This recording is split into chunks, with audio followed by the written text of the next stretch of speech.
Iran की operation वादा सादिक 4 की 20वीं लहर ऑपरेशन को जंगी बहरी जहाज देना के मजलूम शोहदा के नाम कर दिया।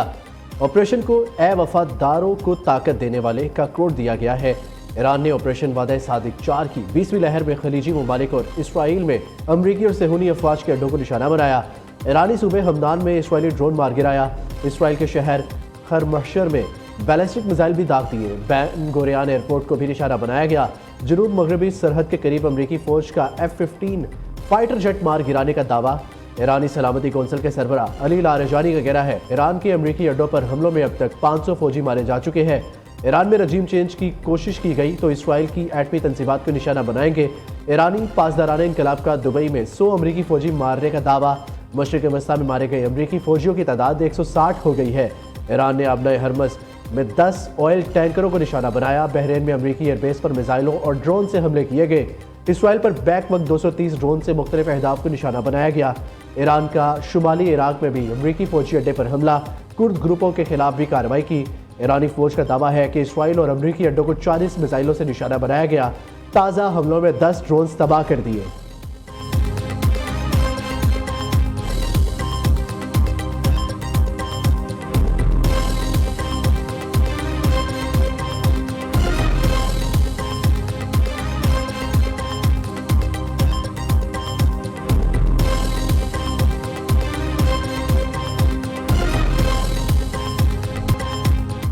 अमेरिका और इसराइल की ईरान के खिलाफ तेहरान में और कुम में फ़िज़ाई कार्रवाई। हमलों में मासूम बच्चों को निशाना बना डाला। ईरानी मीडिया के मुताबिक तेहरान के जनूब मगरिब में 2 स्कूलों पर मिसाइल हमला। अमेरिका और इसराइल ने बमबारी करके तेहरान में आज़ादी फुटबॉल स्टेडियम को भी तबाह कर दिया। इसराइली हमलों में ईरान में हलाकतों की तादाद 1200 से तजावुज़ कर गई। इसराइली फ़ौज के मुताबिक इसराइली फ़िज़ाइया ईरान पर अब तक 5000 टन से ज़्यादा गोला बारूद बरसा चुकी है। रूसी मीडिया के मुताबिक अमेरिका और इसराइल ने ईरानी इंटेलिजेंस की इमारत को भी मिसाइलों से निशाना बनाया। अमेरिकी फ़ौज ने हैंगरों में मौजूद ईरानी तैयारों पर बमबारी की फुटेज जारी कर दी। दूसरी तरफ आलमी इदारा सेहत ने ईरान में 13 अस्पतालों और मराकिज़ सेहत पर हमलों की तस्दीक कर दी। उधर लबनान में भी इसराइल के फ़िज़ाई हमले शिद्दत इख्तियार कर गए। दारुल हुकूमत बैरूत समेत मुख्तलिफ शहरों पर बमबारी। हलाकतों की मजमूई तादाद 75 तक पहुँच गई।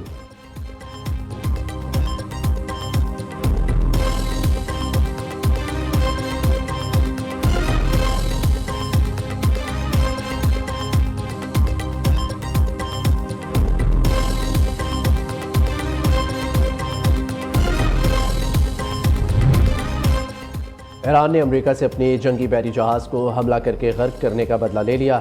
ईरान के सरकारी टेलीविज़न के मुताबिक मुल्की बहरिया के जंगी दस्तों ने खलीज फ़ारस के शुमाली हिस्से में एक अमरीकी टैंकर को निशाना बनाया। बयान में कहा गया है कि जहाज़ को खलीज फ़ारस के शुमाल में एक मिसाइल से निशाना बनाया गया, जिस अमरीकी टैंकर में लगने वाली आग अब भी भड़क रही है। पासदारान इंकलाब ने यह भी कहा है कि इन्हें आबना हरमुज़ पर मुकम्मल कंट्रोल हासिल है, जो खलीज फ़ारस को बहरे हिंद से मिलाती है। आबना हरमुज़ से एक बूंद तेल की भी नहीं जाने देंगे। ईरानी वज़ीर ख़ारजा अब्बास अराग़ची का कहना है ईरानी फ्रैगेट भारतीय बहरिया का मेहमान था, जिसमें 130 सैलर सवार थे। अमेरिका ने ईरानी साहिलों से 2000 मील दूर फ्रैगेट को निशाना बनाया। फ्रैगेट में सवार सैलर्स बगैर किसी वार्निंग के समुद्र में जा गिरे।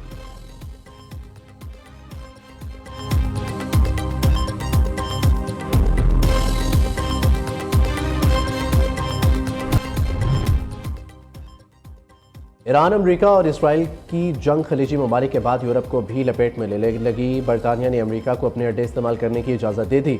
इटली, स्पेन, फ्रांस और नीदरलैंड्स का भी जंग में शामिल होने का इंदिया। कैनेडियन वज़ीर आज़म का कहना है जंग में कनाडा की शमूलियत के इम्कान को मुस्तरद नहीं किया जा सकता।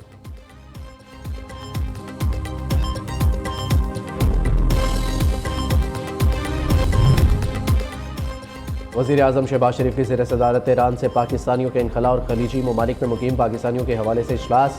ईरान से पाकिस्तानियों के इनखला की मौजूदा सूरत हाल पर ब्रीफिंग। शहबाज शरीफ ने कहा ईरान से पाकिस्तानियों के इनखला के लिए बरादर मुल्क आज़रबाईजान की मदद के मशकूर है। अल्लाह के फजल करम से ईरान से पाकिस्तानी बाहिफाजत वतन वापस पहुँच रहे हैं। आज़रबाईजान में पाकिस्तानी सफारतखाना पूरी तरह मुतहरिक है।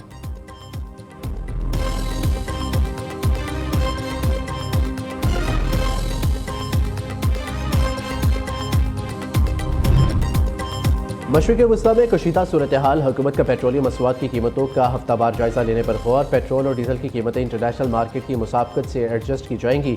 वज़ीर-ए-आज़म मौशी टीम की मुशावरत से कीमतों को रिवाइज़ करने का फैसला करेंगे। हुकूमत की जानिब से पेट्रोलियम मसनूआत की ज़ख़ीरा अंदोज़ी के खिलाफ भी मॉनिटरिंग सख्त कर दी गई। तर्जुमान ओगरा का कहना है कि मुल्क में गैस डीजल के ज़खायर मौजूद है। अवाम अफवाहों पर कान न धरे, गैर ज़रूरी पेट्रोल खरीदारी से गुरेज करे। दूसरी जानिब पेट्रोलियम डीलर्स ने पेट्रोल की अदम दस्तियाबी पर हालात बहुत ख़राब होने का खदशा जाहिर कर दिया। चेयरमैन अब्दुल समी खान कहते हैं कि मुमकिन है मुल्क भर में पेट्रोल ख़त्म हो जाए। ओगरा और वफाकी वज़ीर पेट्रोलियम ज़खायर पर गलत बयानी कर रहे हैं।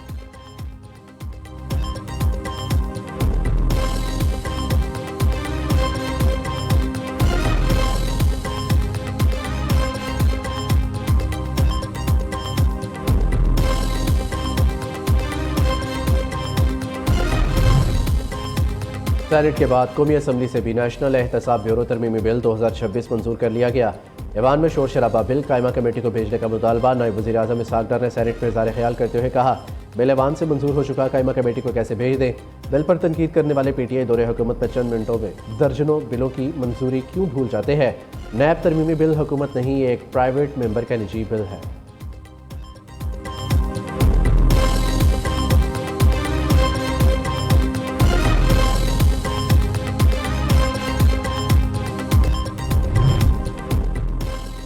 पंजाब में बेवा खवातीन और यतीमों की तस्लील का दौर ख़त्म। मरियम नवाज ने सरकारी कफालत का शफाफ डिजिटल सिस्टम तैयार कर लिया। सूबा भर की बेवा खवातीन और यतीमों के लिए वज़ीर आला पंजाब रहमत कार्ड मुतारिफ कराने का फैसला। वज़ीर आला ने बेवगान और माँ बाप की शफ़क़त से महरूम बच्चों के लिए रहमत कार्ड की मंजूरी दे दी।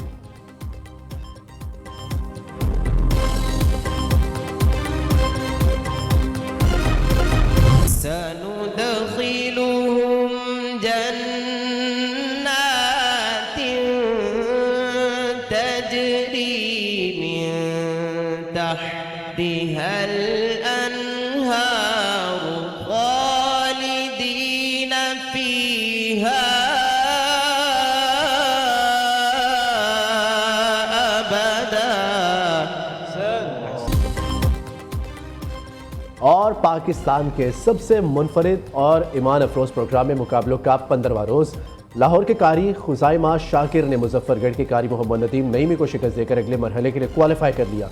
कारी खुज़ाइमा शाकिर ने 27 नंबर हासिल किए और जजेस का भरपूर एतमाद जीतने में कामयाब रहे, जबकि कारी मोहम्मद नदीम नईमी 20 नंबर लेकर शिकस्त खा गए। प्रोग्राम के रात का सुल्तान सीज़न 3 में ईमान अफरोज़ मुकाबले नाजरीन न्यू न्यूज़ पर पूरा माह रमज़ान की इफ्तार ट्रांसमिशन में देख सकते हैं।